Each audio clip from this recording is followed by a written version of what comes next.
Galerinha, tudo bem? Bom, você já pensou em efetuar uma tradução diretamente no celular, sem precisar jogar pro Google Translator? A gente sabe que nem todo mundo sabe falar inglês, né?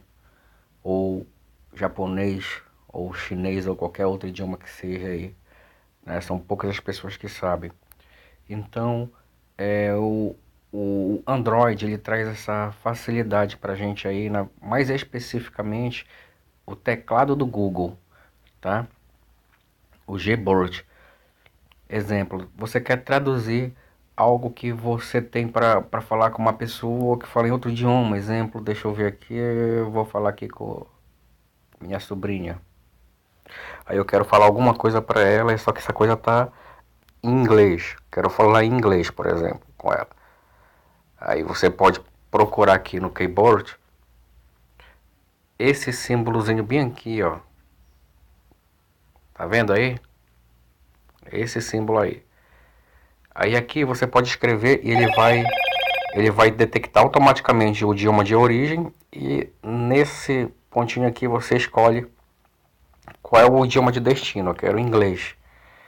Aí aqui eu posso escrever português. Normalmente ele vai sair em inglês. Eu vou mandar para ela aqui Feliz Páscoa em inglês. Olha, Feliz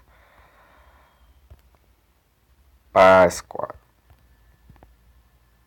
Viu? Eu vou escrevendo aqui, vai traduzindo lá em cima no teclado. Não é maneiro isso? Show de bola, né, pessoal? Aí aqui, ó, posso tirar aqui o tradutor e enviar a mensagem. Muito firme, né, pessoal? Então, essa é a minha dica de hoje do Android.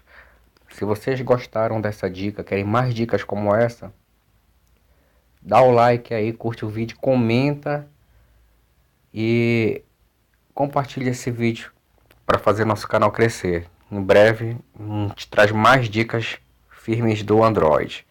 Falou, pessoal? Até mais.